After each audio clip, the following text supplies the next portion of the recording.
दोस्तों डीएचए मुल्तान में जो रेट बढ़ने का सिलसिला था वो उसी तरह जारी और सारी है, लेकिन अब क्योंकि रेट जो है वो अब आके कई कई जगह कुछ एरिया में तो बहुत ज्यादा रेट लोगों ने डिमांड करना शुरू किए थे।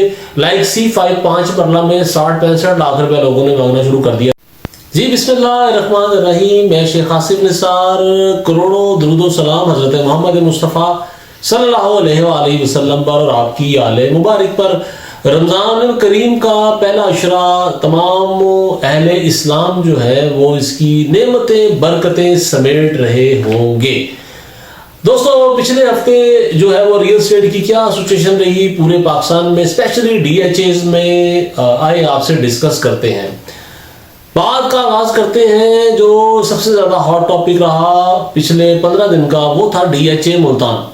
दोस्तों डीएचए मुल्तान में जो रेट बढ़ने का सिलसिला था वो उसी तरह जारी और सारी है, लेकिन अब क्योंकि रेट जो है वो अब आके कई कई जगह पे ठहराव भी आ रहा है, लेकिन जो एरिया रिंग रोड के अंदर है यानी कि जो एरिया पोजेशन है वहां पे भी रेट जो है वो आहिस्ता आहिस्ता बढ़ रहे हैं। बड़े अरसे बाद, बड़े ही सालों के बाद डीएचए मुल्तान में जो रौनकें हैं वो बहाल हो रही हैं। आने वाले दिन जो है वो ईद के दिन होंगे और हमारे बहुत सारे परदेसी दोस्त, ओवरसीज दोस्त जो हैं वो पाकिस्तान का रुख करते हैं अपनों में ईद मनाने के लिए।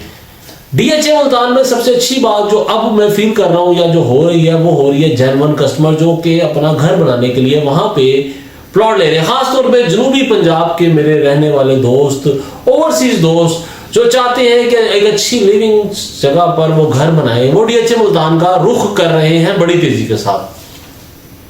उसके बाद हम चलते हैं कोयटा की जानिब। डीएचए कोयटा में जो है वो बड़ा खुशाइन काम हुआ। अब वो भी पोजेशन और रेजिडेंशियल प्लाटों के ऊपर पोजेशन देने के अमल में आ रहे हैं आहिस्ता आहिस्ता। वहां पे जो इलेक्ट्रिसिटी थी डीएचए कोयटा में को मिल चुकी है और अब एक नया शहर जो है वो बलूचिस्तान में, सुबह बलूचिस्तान में बिल्कुल तैयार है बनने को, डीएचए कोयटा। तो यहाँ पे डीएचए कोयटा में जो सबसे बड़ी न्यूज थी वो थी वहां पे बिजली की सप्लाई का आना, और इंशाल्लाह ताला आगे भी आप देखेंगे कि वहां पे आप डेवलपमेंट और भी चीजों में जो है वो तेजी देखेंगे और आगे आने वाले जो दिन है वो डीएचए कोयटा के लिए भी बड़े इंपॉर्टेंट होंगे। अब हम चलते हैं डीएचए गुजरावाला की जानिब। दोस्तों डीएचए गुजरावाला में अभी भी फिलहाल तो पोजीशन वही है। पोजीशन के बाद जो रेट बढ़े थे कुछ एरिया में तो बहुत ज्यादा रेट लोगों ने डिमांड करना शुरू किए थे।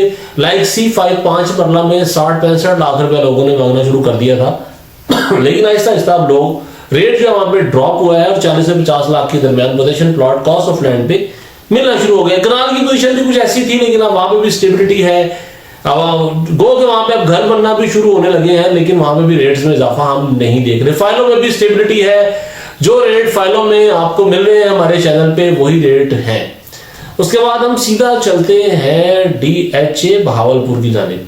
दोस्तों डीएचए बहावलपुर ने काफी ज्यादा मायूस किया। डीएचए मुल्तान में फिर भी रौनकें आई, लेकिन उसका इंपैक्ट जो है वो डीएचए बहावलपुर पर भी होता है, लेकिन ऐसा वहां पे भी नजर नहीं आया। डीएचए मुल्तान के बाद बहावलपुर की मार्केट को भी चलना चाहिए था, लेकिन वहां पे ऐसी कोई सूरत हाल नहीं है। वहां पे मार्केट जो की तू है, जैसे जिन रेट्स का आपको अंदाजा था या जिन रेट पे मार्केट खड़ी थी या जिन रेट्स पे अभी फाइलें अवेलेबल है, पुराने रेट्स पे ही अभी तक वहां पे सब कुछ चल रहा है।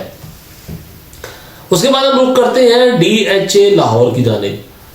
दोस्तों डीएचए लाहौर में थोड़ा सा मैंने 2-3 हफ्ते महसूस किया है कि मार्केट में उस तरह की तेजी नहीं है जिस तरह की ईद की आमद के साथ हो जाती है।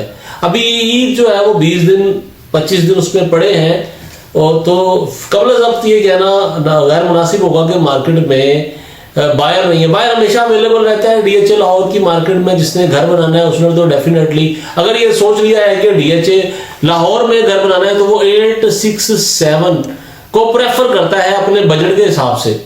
तो लिहाजा डीएचए लाहौर की मार्केट में जेन्युइन का रेंज तो मौजूद है, लेकिन इन्वेस्टर का रुझान अभी उतना ज्यादा नहीं है। फाइलों की कीमतें आपको हमारे फाइल वाले सेगमेंट में पता चल जाती हैं। दोस्तों इस हफ्ते में जो सबसे बड़ी न्यूज थी रियल एस्टेट के हवाले से वो थी 7E के टैक्स का दोबारा से बहाल होना। जो कि किसी भी तरह से रियल एस्टेट को सपोर्ट नहीं करता, बल्कि इसके अंदर मजीद परेशानियों का और मसाइल का बाइस बनता है, जिसके बारे में हम पहले भी काफी ज्यादा गुफ्तगू कर चुके। 7E जो है वो एक अलग से एक नया टैक्स है रियल एस्टेट सेक्टर पे, जो कि अभी तक काफी लोग इसको समझने की कोशिश कर रहे हैं और काफी लोग जो है वो समझ चुके हैं और काफी लोग जो है अपने तरीके से लोगों को समझा रहे हैं। लेकिन बहरहाल मेरी जो है वो हुकूमत वक्त से ये अपील है as a real estate agent भी और as a real estate investor भी और डेवलपर भी, कि आप 7E का जो टैक्स है इसके अंदर बहुत सारी चीजों की इसमें जो है अमेंडमेंट की जा सकती है। उसमें 7E टैक्स अगर आप लगाना चाहते हैं तो जरूर लगाएं, लेकिन इसमें कुछ चीजें ऐसी हैं जिसका जो है वो वजूद नहीं है, उसको आप जो है वो अज्यूम करें और करके जो है वो किसी पे लगा दें तो वो एक गैर मुनासिब बात होगी। लिहाजा हर पाकिस्तानी शहरी जो है जो पाकिस्तान से मोहब्बत करता है वो आपको टैक्स देने के लिए बिल्कुल तैयार है, लेकिन इसके तरीकेकार को मजीद जो है वो आसान करने की जरूरत है। दोस्तों ये थी पूरे हफ्ते की न्यूज अपडेट, स्पेशली डीएचएस के हवाले से। जो हम मेन डीएचएस को देख रहे हैं उसके बारे में आपको अपडेट रखते हैं। इजाजत दीजिएगा, दुआ में याद रखिएगा। अल्लाह हाफिज।